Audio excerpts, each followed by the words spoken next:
Welcome to the Constructed Awareness Podcast. In this episode, Tyler Orr and Phil Stillman talk about the construction of emotion.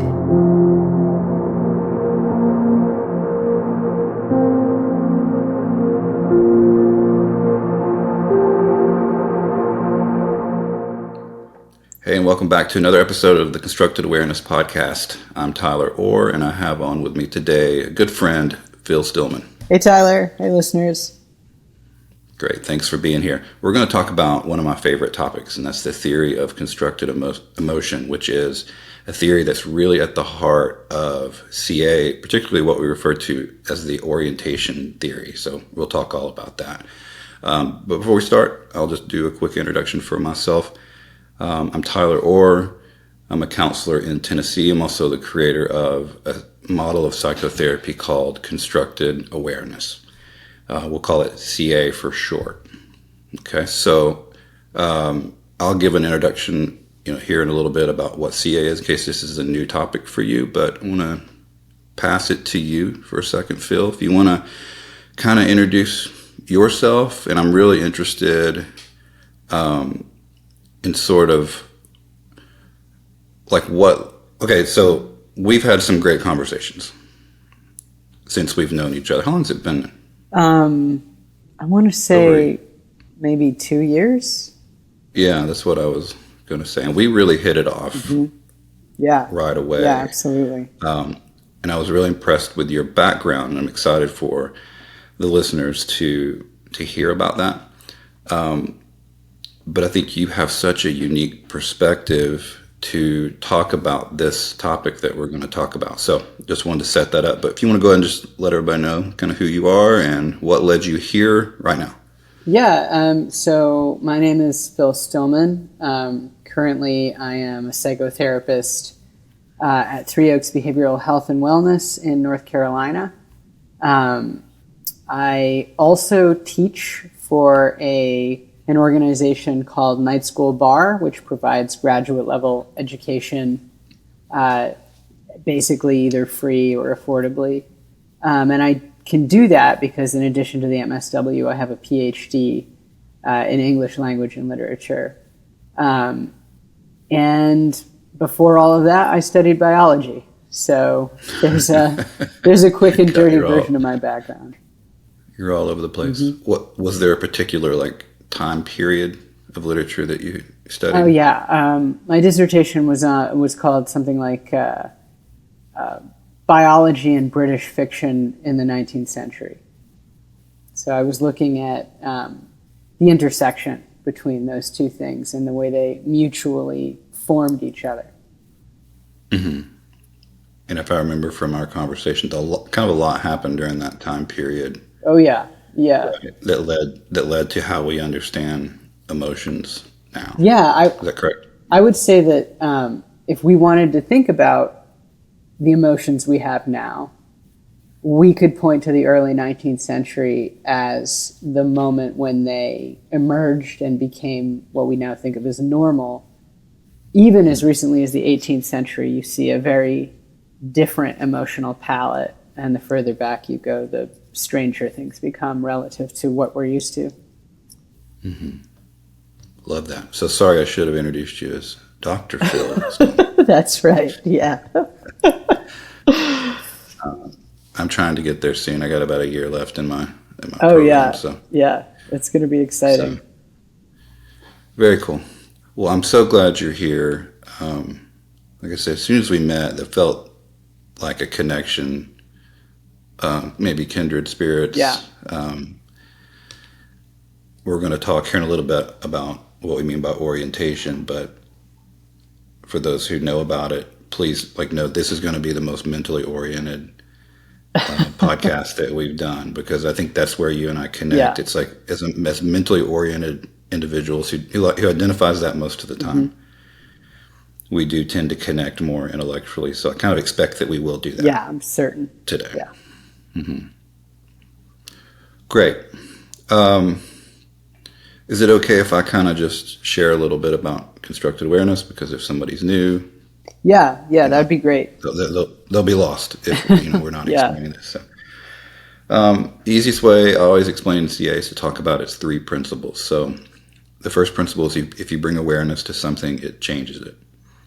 And so, like this most straightforward example is we all tend to behave differently alone than we do in front of other people. Like just the act of someone else observing you and being aware of you has the potential to bring about change. But that's also true for like our internal experience. It's not just that it creates change out in the world, it also changes our experience, our personal experience. So if you bring awareness to your thoughts and sensations, naturally your thoughts and sensations will change, right? And I'm sure you've seen that as a CA therapist. Mm-hmm. You know, we don't put any energy as CA therapists into trying to change the client's experience, which is common for traditional therapy where you're trying to, use willpower to overcome behaviors and thoughts and emotions.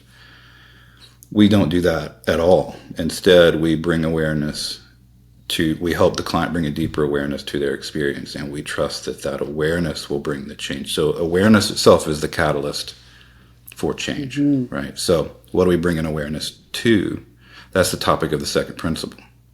So the second principle says that everything that you've ever experienced is only constructed by three things. And we call these the three building blocks of the human experience. So the building blocks are your thoughts, that's your mental building block, the sensations you feel in your body, that's your sensation building block, and your external sense perception, so that's your external building block. And I've sat with this for a while, Phil, I'm sure you have too. Mm-hmm. I've never experienced anything that wasn't one of those three domains. Yeah. Which is wild to think we can boil our entire reality down. Yeah, that's one of the most to those three fascinating things mm-hmm. about CA to me, is that move. Yeah. And that's really the topic of today. Because that is rooted in the theory of constructed emotion, which is the topic of today. The idea that our emotional experiences aren't like these innate things that are stored inside of us, ready to be activated at any given moment, which is like the basis of the classical theory of emotion, which we'll talk about later. Instead, the idea is that our emotions are constructed in the moment by these different parts of our experience, thoughts, sensations, and external sense perceptions. So we're going to talk that part to death today, for sure. But real quick, the third principle goes a step further and teaches us how to apply the first two principles and to put it into practice. So the third principle says that people tend to rely more on one building block over the other two in different situations, meaning that they orient their awareness more toward one building block than the other two. So that means that sometimes people are mentally oriented. We tend to spend most of our time being mentally oriented, mm-hmm. right? So we use our minds to regulate ourselves, to connect with other people. I don't know about you, but when I get upset, I turn to like logic and reason and planning. It's a very cognitive existence, mm-hmm. right? My wife is very different. She's sensation oriented, so she's all about her body. It's like we're minds moving through life. She's a body moving through life. So if she gets upset, she regulates herself through crying and moving. It has a very like physical expression of emotions, but also like connection. She connects that way through more like touch and sharing space. And folks like my mom are externally oriented, so she lives outside of herself. She regulates herself by regulating people in the environment and regulating like how the environment's organized. Mm-hmm. So right, it's like if her environment is out of order, she's out of order. Yeah. If her environment's okay, she's okay. So that's important to just touch on because I'm sure we'll talk about being mentally oriented or just how that affects emotion. But really the focus is that second principle of how emotions are constructed in the moment. So I don't know. Anything coming up for you? Yeah, I mean, I'm just thinking about the fact that, what one can derive from all this is that, as you said, emotions are not basic, they're not primary, they're not atomic, right, in the sense of being impossible to further subdivide. They are one way of thinking about them is that an emotion is sensation plus a concept that we use culturally and by extension personally to make sense out of sensation and out of the world. Whether that's something like nostalgia is a great example of a very recent emotion, to sentimentality, things like that. And then there are the ones that most of us consider to be universal, but again, that aren't really, like something as basic as sadness even, or loneliness is a great example. That's great. So like it kind of like brings up the question, what is an emotion? Right. And that seems like a simple question that everyone should have a simple answer to, but that's the thing that's boggled my mind as I've explored this. It's like there's not an answer. William James, there's not a real... Sorry to cut you off there. William James actually wrote an essay entitled "What is an Emotion?" And that he similarly doesn't land on a simple explanation, but what he does say, and I think it's famously in that essay, he says, you don't run away because you're scared. You're scared because you start running, right? That for him, there's something that happens before any emotion we can name or point to, which is sensation and even perhaps movement. And so emotion is a retroactively applied, again, conceptualization or, basic training, cultural training, a way of making ourselves legible to those around us. Yeah. Oh, let's make sure and talk about that at some point. I'm going to write that down. The cultural construction of emotion. Because that's so important, especially when we're talking about this constructed theory of emotion. I'm talking about how cultures view emotions differently. So, yeah, let's definitely circle back to that. You said something like emotion, how'd you say it? It's like it's a sensation with a concept attached. Yeah, for me, I think Kant says something like perceptions without concepts are empty, and or basically it's like perceptions without concepts are dumb because they have no language attached to them. You can't make sense of them. They're just the blooming, buzzing confusion, right, as William James called it. But concepts without perceptions are empty, right? So think about, for example, what's the square root of -1? That's a concept that has absolutely no... So you don't really understand it. You can conceptualize it logically, but you can't feel it, right, the way you can feel an apple or something. And so you put these things together, right, not perceptions, but sensations and concepts. Those two things are required to have an emotion, right? It starts in the body and, or the nervous system generally. And we do know that people whose bodies are, who lose access to sensation have dampened emotional experiences relative to people who have heightened sensations. Like that's something that years ago, like before there was a CA, there was like the parts of CA that were beginning to come together in some sort of way. In my mindfulness practice that I was exploring back then, I heard somewhere, I wish I could remember who said it so I could cite them and give them credit, but yeah, that's where I first heard like the idea that like an emotion is a combination of a thought and a sensation. Yeah. Like one way that I said it was, it's a sensation with a story attached to it. I like that. That's good. Yeah. I was in a somatic... Oh, sorry. I had a question for you, but I don't want to cut you off if you were about to go in a different direction. Can you remember? Yeah, absolutely. Okay. I was at a somatic experiencing training, and out of the blue, this trainer was like, well, an emotion is a combination of a thought and a sensation. And I just kind of like came out of my chair. I was like, I wanted to be like, who said that? Like, because I want to credit them, but I want to shift gears into talking about some of the early theories of constructed emotion. But let me ask, like, what was the question? Well, that's actually what I was going to ask you about. Was okay. It's easy to see how we get backwards, as it were, from the three building blocks to this, oh, wow, that must mean that emotion is not basic. So, what is emotion?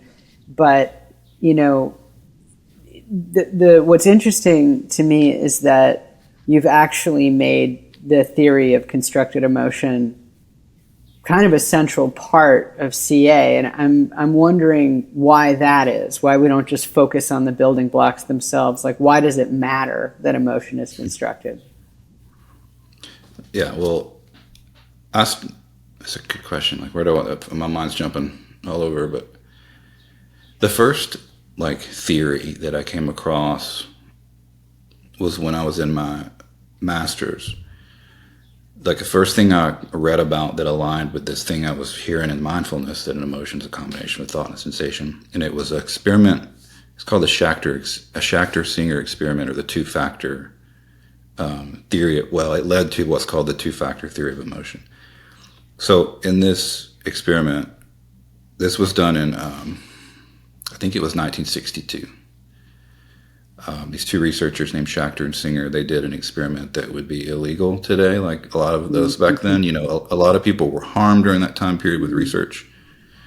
No one was physically harmed, although that's probably debatable, honestly. But what they did would be illegal and unethical because they lied to the participants. Now we have informed consent. And so what they did was they told the participants that they were going to give them vitamin shots and monitor to see if they had any physical reactions to the vitamins. But they really gave them shots of adrenaline, which created really big sensations, really big physiological responses. Everybody was sweating and flushing and, increased heart rate, respiration. They were jacked up. And they put the participants in small groups, and within each small group they planted what they call a stooge, or a confederate, which is a research term for it's an actor. So the stooges were pretending to either be really happy or really angry.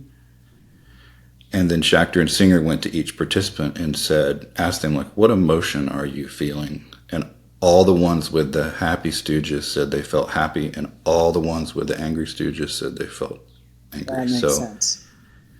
Yeah. So they realized, okay, everyone's experiencing the same sensations, but everyone's interpreting their emotional reactions depending on the context, what they believe is happening, the thoughts that they have. So they came up with a theory, the two-factor theory of emotion, which basically said that an emotion is a combination of a thought and a sensation. So I ran with that for a long time as a therapist. I began to explore and talk to clients about what if we stopped talking really about emotions. Let's say somebody say they feel anxious. So instead of focusing on the anxiety, what if we focused on the thoughts and the sensations that were making up that experience? Yeah. And I didn't even have the language to say that it constructed it. This was just sort of early on.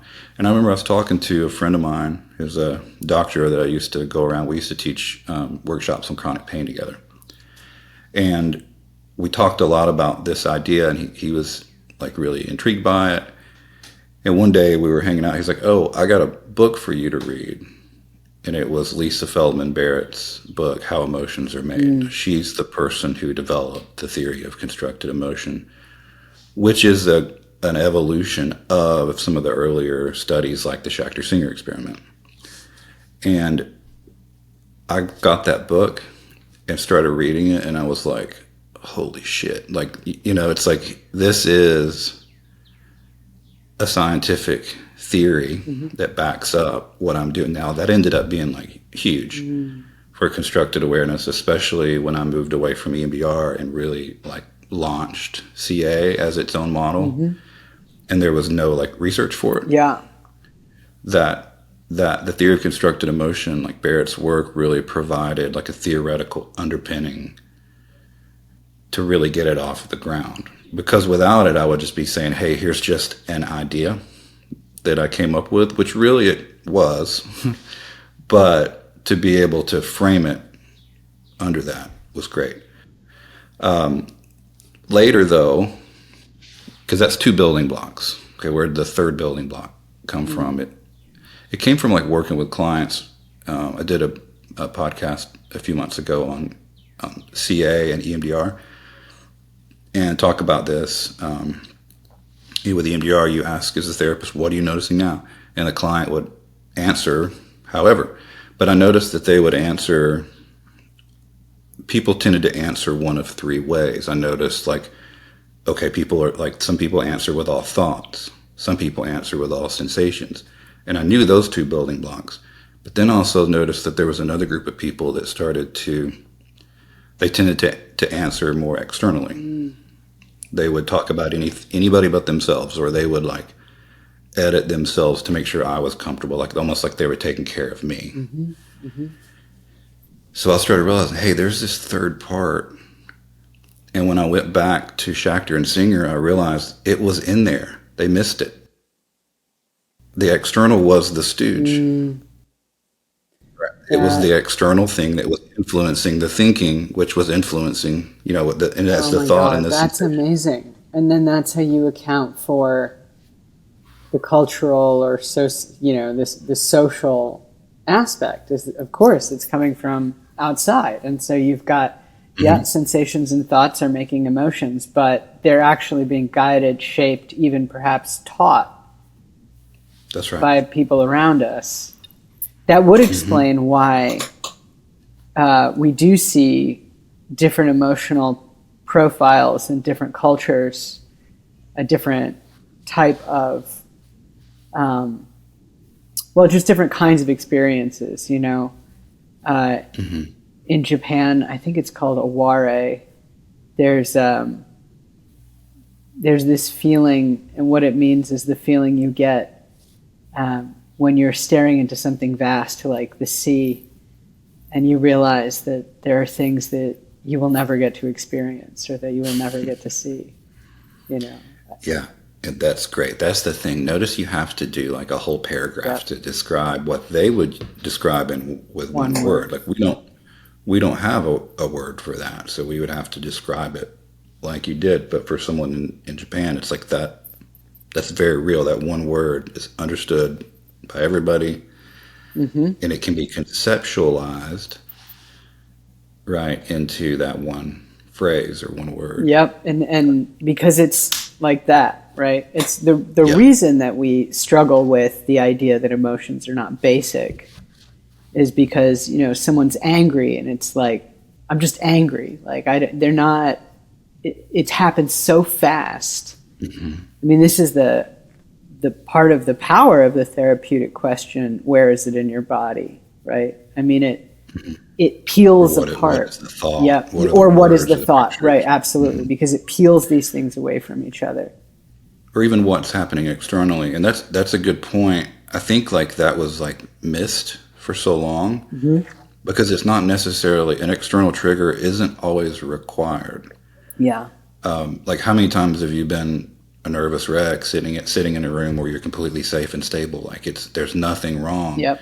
That just shows that like at that point it's thoughts and sensations. But there's plenty of times where something externally will trigger. A couple days ago, it was last week, I was going with a hike with my daughter, and I stopped to check the mail and opened the door, put my foot down. I looked down, there was a snake about 8 inches from the foot, right? Sorry, listeners, if that triggered you. It triggered me. But what did it trigger? Thoughts and sensations. So I had a thought that was like, like that was the thought. And then I said several words to my daughter after that. But it's like what was coming to mind, and I had a really intense pressure, and my temperature changed in my body. So it's like as the external thing combines with the thought and the sensation, that creates the emotion that I would call fear in that moment. So that's a really simple example of how like fear was constructed by those different elements. Yeah. Those building blocks in that moment. But it's not always required. And like I explain it sometimes, it's like our emotions, like animals in the wild, their emotions are more like physiological. Ours are more psychological. If we use sort of old psychoanalytic language, you could talk about uncoded affect, right? So affect naming some kind of set of sensations in the body that are not yet conceptualized. And that might be a good way to describe what a deer or a lion experiences, right? That there's something in them that has a kind of compelling force, but it's us who look at them and say, oh, he's angry, he's nervous, he's sad, or whatever about a given animal. The animal is not, strictly speaking, any of those things. It's something almost unfathomable to us. That's right. And I think animals can't pull emotions. They can't pull the parts together into a single concept.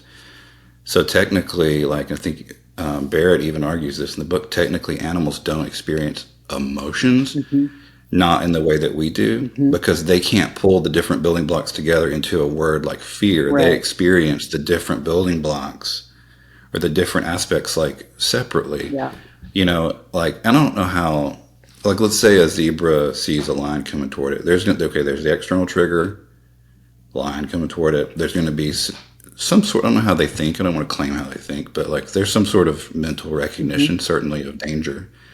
And then there's sensation, and that creates, I guess, what we could conceptualize as fear, but it's not pulled together that way. But it causes the zebra to run just fast and hard enough till it looks back and its buddy's being eaten instead of it, and so. And it's fine. At that point, there's a recognition of no more danger. The sensation stops, and it just eats grass. It doesn't do because it can't think of anything that's not happening now. Right. It can't think of the future or the past or fantasy. So it's not sitting around going what we would do. Yeah. It's not saying I'll never forgive myself. We should have a memorial service. None of that. Yep.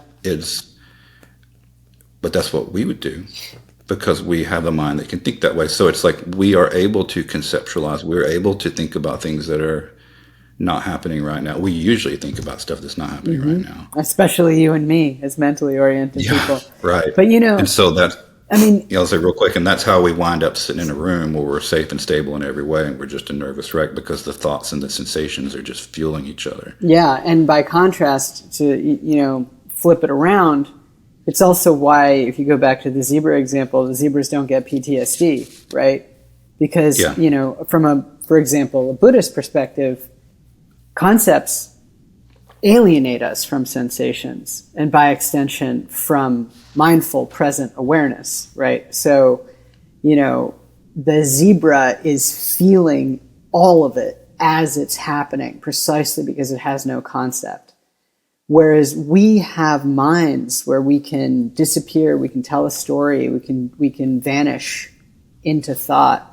And the problem, of course, then is that something stays unprocessed in the body, which is why somatic work ends up being such a vital part, alongside, of course, the others, of trauma work. Right? That you have to be here now.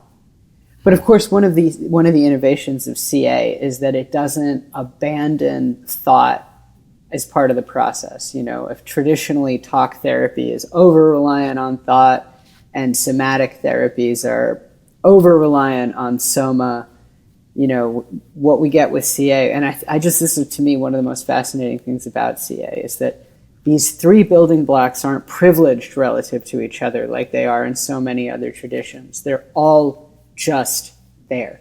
And that gets back to what you're saying about awareness, not trying to drive change, just trying to bring awareness to things, and then change happens on its own. The kind of radical nonviolence of that approach is really astonishing. Yeah, because I think when somebody's I feel anxious, it's that just ends the curiosity. So what we do as CA therapists, okay, well, let's take that and let's deconstruct that into what's going on in your body, what are there words or pictures that are coming to mind? Is there anything in the environment that's triggering that? And it just takes it to a whole new level than doing something like a feeling wheel or something like that. Yeah. Yeah. Because that's all based more on that classical view. Yeah. I mean, something that strikes me, it keeps coming to mind just because you keep talking about anxiety, is, the first person to really theorize anxiety was the philosopher Soren Kierkegaard, who wrote on anxiety. He also wrote a book, Fear and Trembling. And I think something that's really interesting about that early philosophical approach to the problem of anxiety is the trembling bit, right? Is the fact that here's this philosopher, he's a theologian, he's highly mentally oriented, and even for him, anxiety is something that happens to an embodied being. And you want to talk about curiosity about anxiety. I mean, someone writes book after book after book on it. But again, we shut it down. This is the danger of emotion words, right? Is that you shut it down. And I mean, I think a lot about, were you the one that talked about the noise gate thing, the noise gate metaphor? You might want to explain that, because I actually think it's, because that metaphor helps us understand why we don't perceive the sensations, right? Because by the time, you explain it. And yeah. Yeah, but before I do, I just keep thinking, like, we're talking about like the zebras. It's like the rest of the animal kingdom is not mentally oriented. It's all sensation and external. And it's interesting to think. This is the first time I've ever thought about this. It's like, how backwards is that? Yeah. For us to be, and our culture to be so mentally oriented, and all the people who have wrote and theorized about emotions have probably all been mentally oriented too. It's like almost the people who are least qualified experientially to talk about it. That's because we're naturally more cut off from our environment and our bodies. But I think especially it's almost like an epidemic in our culture. Oh God, yeah, absolutely. Being cut off from our bodies. But the noise gate, that's because my background's in audio. I was a music producer before I became a therapist, and there's a tool that producers and audio engineers use called a noise gate. And what that does is, so it used to be like a rack unit, but now it's software. But it's like a knob that adjusts a threshold up and down. So everything below the threshold gets muted. Everything above the threshold is allowed to come through. The audio is allowed to come through. So it's like if you were going to give a presentation and you wanted to record the audio of it, but there's like a lot of like AC or like electrical noise in the background, you could use a noise gate, because it's like if you're not talking, it's going to mute all of that background noise. But as soon as you speak and your voice goes above the threshold, it allows that. And as soon as you stop talking, it cuts that out again. So I use that as an example to say it's okay, we all have like a threshold for experience. And in this example, we'll talk about sensation. So it's like, imagine that my threshold as a mentally oriented person for sensation is set really high, like a 8 out of 10. I don't normally notice my body unless it's like really intense, like pleasure or pain. Other than that, it's like everything usually is just cut off. And I think that's how most people like go around their lives. It's like our sensation thresholds are set really high. We tend to just not feel our body, so we're missing this huge part of our existence. Like we're cut off from, like, there's so much information. There's so much information that the body provides, and if you're cut off from that, man, you're just missing out on a lot of like information that could tell you what you want, or like if someone's crossing a boundary, or like if you're crossing someone's boundary, or you name it. If you want to be with somebody or you don't, is this a good decision or not a good decision? The body's given so much information, and without it, I mean, it's just like, I feel like we're just trying to put together life with half the instructions. It's just like 1/3 of the instructions for folks like us. And there's a political component to that too, because, for example, for a great deal of English history, right, every man was obligated to spend something like 2 hours training to be in the military. And if you look at our history here in America, we've got white supremacism and slavery, right? And it's, how do you control somebody? You take their body away from them. So what you were saying before about this epidemic of mental orientation in our culture, I mean, I think it comes from militarism, slavery, having a radically hierarchical culture that requires us to do so much work. I mean, even the contemporary computer using desk worker is going to develop all kinds of physical problems because in order to meet their productivity requirements, they have to cut themselves off. You know, and we've been doing it for a long time, and we're very good at it, doing it to each other, doing it to ourselves. And that's not true of cultures that don't have that kind of history. It's just not. Right. And also, like, it's not just, I think it's not just like a problem with being mentally oriented, it's a problem with like being externally oriented too. Yeah. So it's like not experiencing the sensations.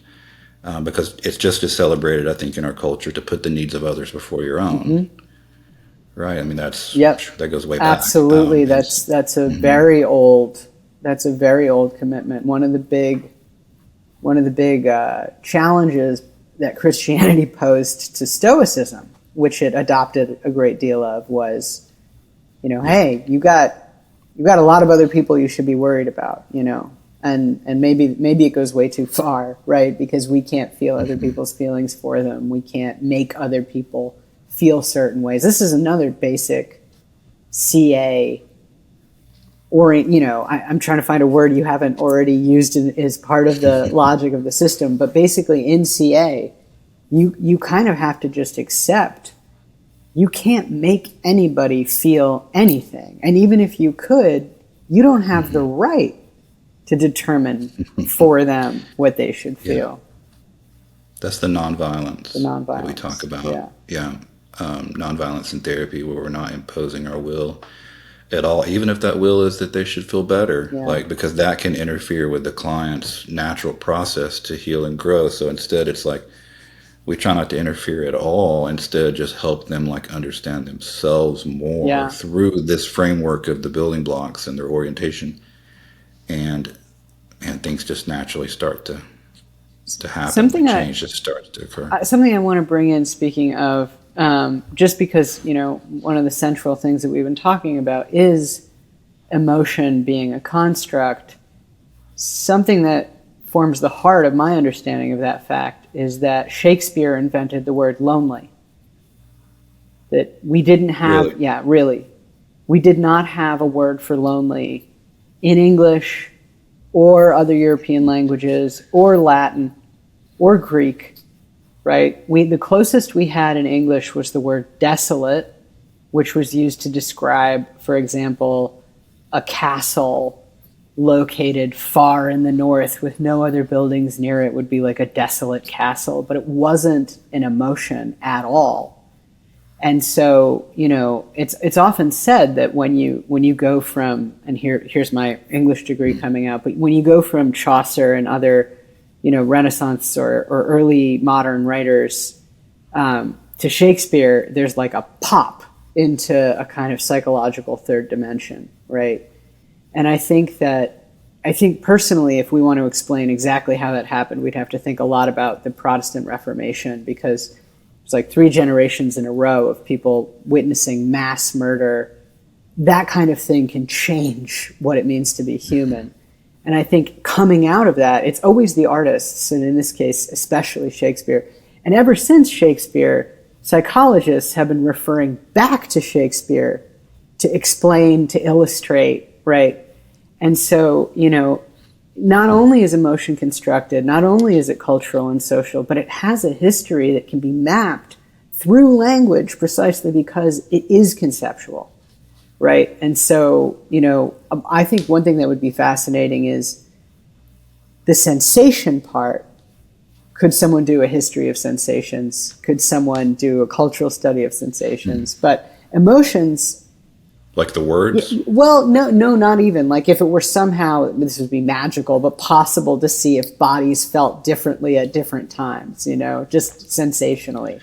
Yeah, but, I mean, I tend to think we've probably felt the same stuff I think so forever. Too. Yeah, I agree with that. It's just how we describe it has changed. Yeah. And I'm glad we're talking about this because this is like really, I think, important to like the way CA conceptualizes emotions, because an emotion is just as we've talked about as a concept, but they're just words. Mm-hmm. They're just words that, according to the CA theory, describe the collection of the building blocks. Yeah. And so our minds do that all the time. They'll take something that's made of a bunch of parts, Yeah. and they'll put one word to it. Like I always say, it's easier to say I want spaghetti for dinner than to say I want boiled noodles, ground beef, tomato sauce, onions, garlic. If I had to like say all the ingredients Yeah. for it, it would be like a miserable Yeah. existence Yeah. if we had to go. So what our brains do is they take something that's made of a bunch of parts and they put one word to it, like spaghetti, Mm-hmm. and we all culturally agree that that combination of things is spaghetti. Yeah. And like my favorite example though is a storm. That within a storm, there's all these things you can experience with your senses, and you can even measure these things with instruments. Like you can see the lightning and hear the thunder and feel the wind and rain, but where is storm? Oh, I love that question. Where's the entity, like the entity storm, the thing that is storm? Like if we were in a storm, I said, Phil, go put your finger on storm. Like you'd realize really quickly that, well, there is no storm. That's great. Storm's just a word we use to describe the collection of those things. And it's interesting that we could even have some of those things and not other things, and it's not a storm, right? Right. And so, right. but there is no storm, and the same thing is true for, I think, like an emotion like anxiety. Like, okay, you're experiencing anxiety. You can notice the thing that's happening externally that's triggering it. You can notice like what you're seeing or hearing in your mind, the thoughts, the mental building block. You can notice what you're feeling in your body. But where is anxiety? There is no anxiety. And that's where people, I'm sure, I come across as weird to people, because I'll go so far as to say that I don't think emotions are real. Barrett, in her book, she argues that they are real, and they are real. I agree with that, but they're only real conceptually. They're not real as actual physical things. Yeah.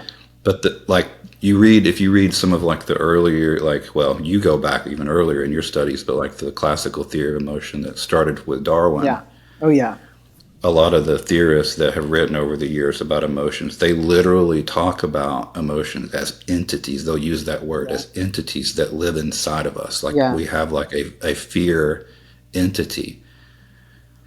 But when you go looking for it, like the self, right? It's like there's nothing there. You can't put your finger on it.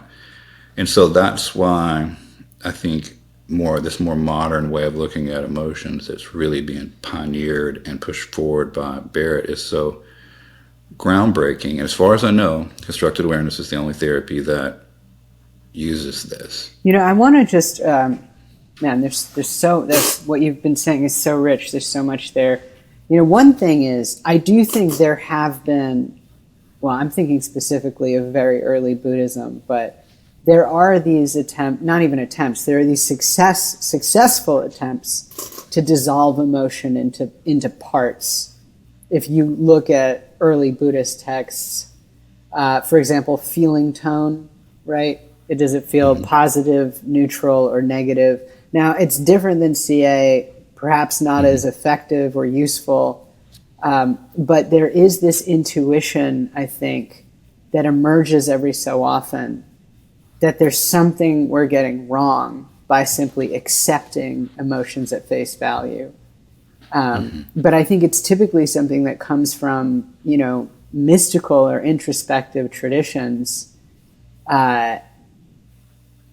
So that's one thing. Another thing I've been thinking about with regard to animals again is just like, so I was recently helping to train some Weimaraners.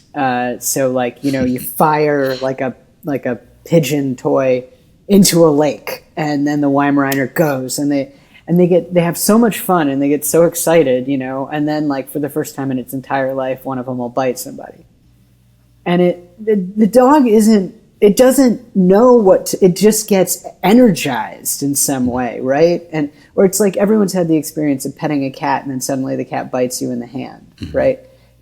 these animals are not, you can see that the energy is uncoded when you just watch even domesticated animals. And I think that's such a stark difference from the the rigid almost way that concepts guide sensations in one channel or another in us. And the code would be the thought, right? Yeah, It sounds like exactly. a very mental thing. Yeah, the code would be the thought, exactly. Which the animals are not. Which puts it into categories, like you said, of like desirable, undesirable, neutral, which is still judgmental. That's judgmental, I agree. As opposed to just Right. accepting it all, you know? Yeah, instead of being like it's hot or it's warm or it's pulsing, Yeah. and that's sort of like the way that we work with it. Right, absolutely. Talking about dogs, it made me think of my cousin told me once that he watched this documentary about drug dogs, like police drug dogs. Yeah, yeah. And like he said that people think that like, okay, I'll take the cocaine that I'm trying to ship. Yeah. I don't know what the term is. Yeah, a smuggle. Smuggle, and so they I think, guess, they're like, let's wrap it in Saran wrap, put it in the gas tank, fill up the gas tank with gasoline because there's no way the dog could smell it. But they still do. and they said that in the documentary that the people said that the way a dog smells, like when they smell beef stew, they don't smell beef stew. They smell broth, carrots, onions, potatoes, beef. Right? They smell it all individually. Yeah. So whenever the drug dog smells, when the cocaine, it smells cocaine, saran wrap, gasoline, metal. That's the tank. It smells it all separately. So I was like, that's a perfect example for what we're talking about here, because an animal can't take the parts and put it into absolutely one word. It can't say beef stew. It like experiences all of those things separately, which I think is a rawer, like more pure way of connecting with experience. And in a way, that's what we're doing with CA. We're taking that, like, okay, what is the beef stew of emotion? Yeah, I love that. Yes, anxiety, right? So we keep using that. It's a good one. So instead of like, okay, I'm anxious. What tells you that? That's a question we ask a lot. And we begin to break it down and we get into the nitty gritty. It's like, okay, what are the specific sensations that you feel? Like, are you seeing or hearing thoughts? Like, what are the colors in the thought? What are the words? Where are the words coming from? Yeah. You name it. Like, we could spend sessions we spend sessions with clients just, really dissecting these experiences into its smaller parts. And it seems to me that when that happens, man, it takes the sting out of whatever that experience is. Because, you're bringing curiosity to it. And again, it's another one of those things I really wish I knew who said this so I could cite them. But leave it in a comment if you know, right? But somebody told me once that, like, fear and curiosity can't coexist. Yeah, I've heard that too. I don't know where from, but yeah. An animal's only curious when it's safe. So whenever, like I said before, if you're just like, I'm anxious, there's no curiosity there. But if you're like, okay, well, let's break that down. Like, what are the thoughts that are coming to mind? Like, what do you see in your mind? Like, what do you feel in your chest? And you really begin to bring curiosity. Like, is there anything in the environment that's triggering? That's an interesting one because, like, a lot of times people are like, no, like, I'm actually, like, super safe right now. And that changes the experience, right? And this is one of the reasons that mindfulness can be helpful, right? Because if you are safe here and now and not in physical pain, you can get yourself out of your thoughts and into those other building blocks, right? I think what's really interesting, though, in what you're suggesting, and I think new, right, is that you are not necessarily saying to somebody, at least not every time, here is a road out of what you're feeling. Just we can ignore this part or we can focus on that part and we can get you grounded. It's let's actually get curious about all of it, right? Without worrying about whether we're going to stop feeling it. And just what is it, right? What is it made out of? What thoughts, what sensations, what perceptions? And to my mind, I think that is a much more intrepid project than just saying, I'm going to help you feel better right now. That's right. Mm-hmm. Yeah. And as far as like, wanted to mention too, like the theory of constructed emotion, like guides this, but it's from all the reading that I've read her book, she's published and contributed to countless papers. I've read a lot of those for a literature review for a paper that I published on the theory of constructed emotion in CA that you could look up. But from everything I've read, the theory of constructed emotion doesn't give any sort of information or opinion about what the building blocks are that construct experience. It just says that emotions are constructed by these smaller elements, so what are those elements? And I think that's where CA takes things a little further and makes it where it's applicable to therapy or like a personal practice. Yeah. Right. So we're actually identifying what those building blocks are. Yeah. No, that construct it. I agree. I mean, and I think there's nothing out there that I know of that does this, that breaks experience down and then uses that as the basic, almost physics or something of experience. And it really is. And there's so many things that come out of that too. I mean, no other form of therapy goes unchanged once you think about the insights of CA, right? So just as an example, I mean, even if you're just talking about grounding techniques, well, there are actually 3 dimensions on which those need to be imagined, right? There would be external resources, there would be internal resources, and there would be cognitive resources, right? I mean, so for just off the top of my head, or I mean, another thing I keep coming back to, because there's an affinity with existential psychology in a way, in the sense that you're not trying to turn away from discomfort, you're trying to understand it. But you take something like anxiety, for example, which has always been at the heart of both psychoanalysis and existential psychology. Whenever those 2 disciplines have tried to understand anxiety, they've tried to understand it conceptually alone, right? Yeah. And then when you look at what the neuroscientists are doing with it, that's even more conceptual, really, because they're just describing it from this third-person perspective of, I could go on and on about what the failures of that are therapeutically. But what we're doing in CA is actually trying to understand it like almost ontologically, like what actually is the thing experientially. I mean, and you can do that in a kind of blind, fumbling way if you don't have an organizational system that helps you know what you're looking at. It creates a framework for understanding emotions. Yeah, that's the way I always think about it. And I think that's been one of the, ever going all the way back to phenomenology, one of the big blind spots, one of the stumbling blocks of the exploration of emotion has been, because there isn't a theory of atomic particles, as it were, right? A perception, a sensation, thought, because that's been lacking.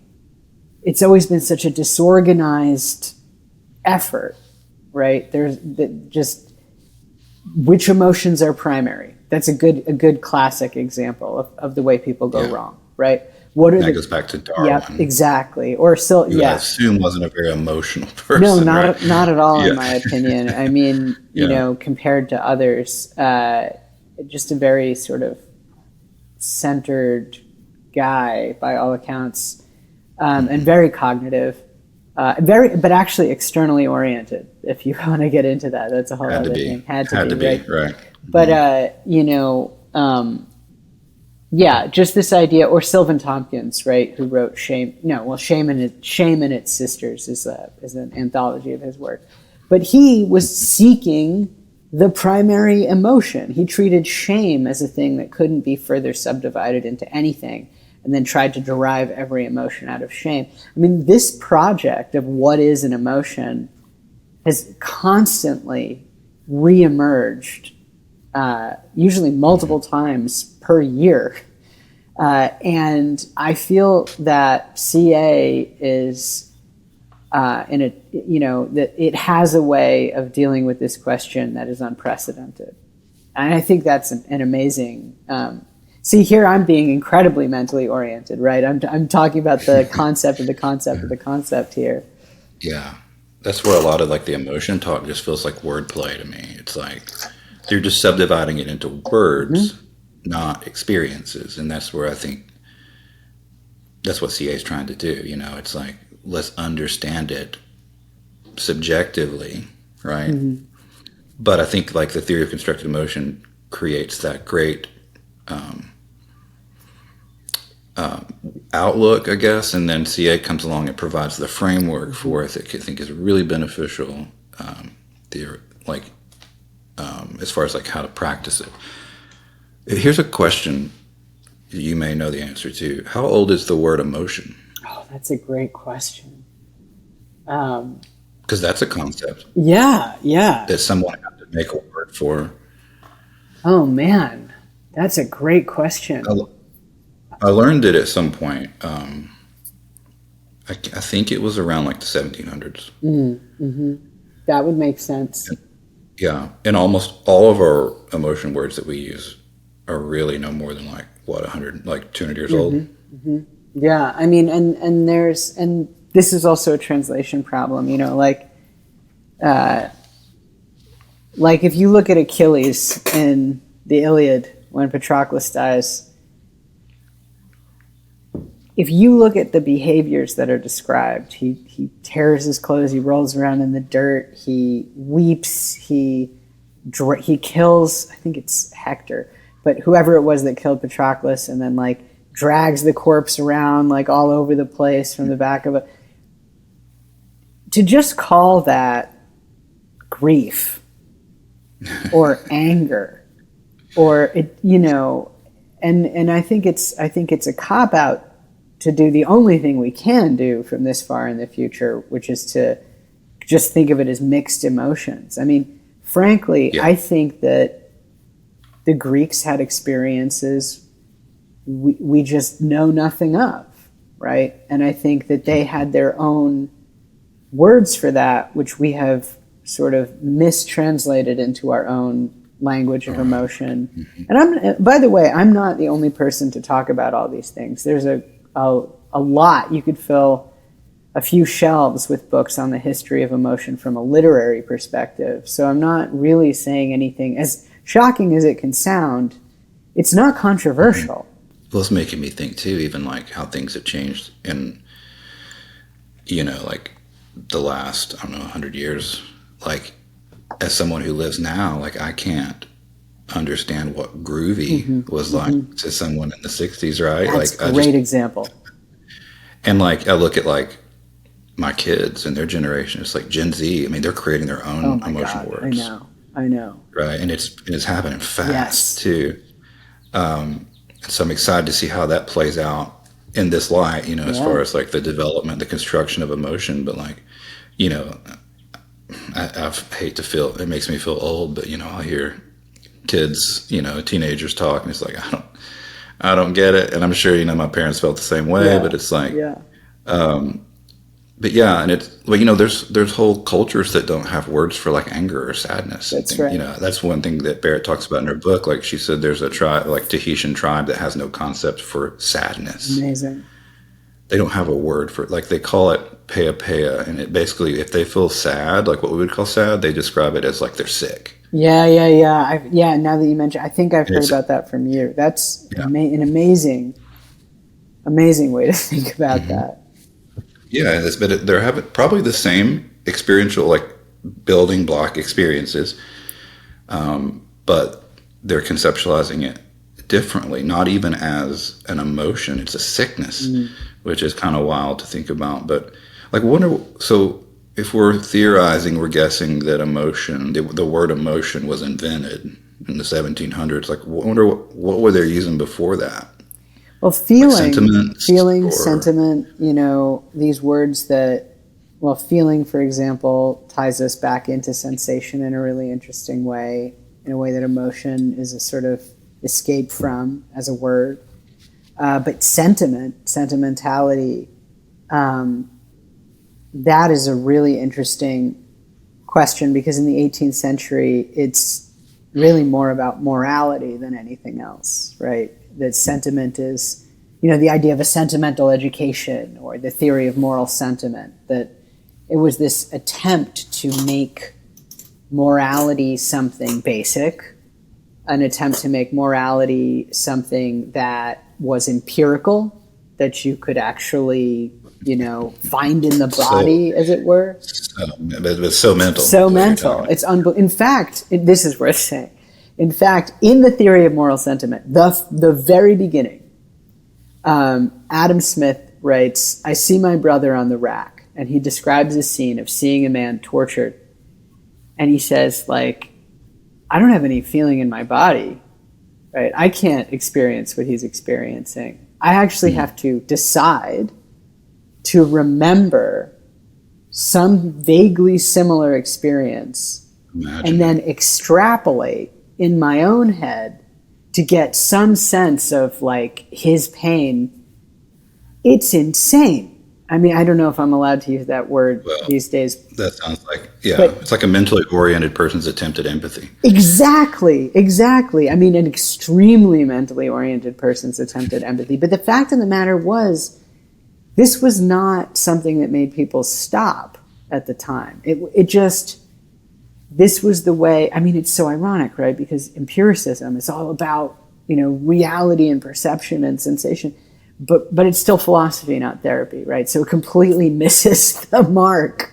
But I also think that in a way, it's probably true that the level of mirror neuron activity that we have today is greater than it was then. That it was probably harder to find empathy in the body back then, and not least of all, of course, because they were looking for morality. But my point is that we started out early on in the conversation. We were talking about, to what extent has sensation changed over time. I agree with you that in general, I don't think it's changed much, but its intensity, maybe that has. I don't know. Yeah, maybe I like how we're sensitized to experience different things. But I tend to think, this is something I'd love to see as time plays out, if I'm right or not. Maybe we'll get an answer. But I think that, like, across cultures, everyone's experiencing the same building blocks. Through culture, through time. Yep. We have, the only thing that's changed is how we describe it. I agree. And the words that we use. And so, like, I guess the lesson of all this today is, like, there's more to an emotion than meets the eye or the words. Yeah. Right? Yeah. There's more to it. And, like, that's what we're trying to do with CA. We're trying to have it, to take something like an emotion and understand it in the deepest way that we can. And through that, change starts to happen. Yeah. So we're at an hour. All right. Yeah. Go out and try it, people. You'll see what we're talking about. Yeah. We just hit the high spots with this too. Yep. It felt like, and we could just, maybe we'll do a part 2 one day. I would love that. Cool. But if somebody is like really listening to this, they're really connecting with you, and they're like, I'd like to look Phil up. And how would they get a hold of you? A good way to reach me is just Google Phil Stillman 3 Oaks. And that'll take you right to my bio. And from there, you can get to my contact info. I'm pretty good about responding to folks who reach out. That's probably the best way to find me. I don't have like a Twitter or website of my own or anything yet. Okay, that's smart. Great. If you are listening, you want to reach out to me. My personal website is tylerorr.com. But if you're interested in constructed awareness, you can go to constructedawareness.com. So there's all kinds of stuff. Just lots of resources on there to learn more about it, including the paper that I mentioned earlier that was published in the Journal of Humanistic Counseling. There's a link at the CA website which says publications. You can click on that and find that paper there. But yeah, this has been awesome. I think we covered all the important stuff. Maybe if we do a part 2, it'll be really getting into it on a deeper level. Yeah, but yeah. Thank you. Yeah, so thank much. you. Yeah, this has been great. And thank you for listening. And we'll catch you next time.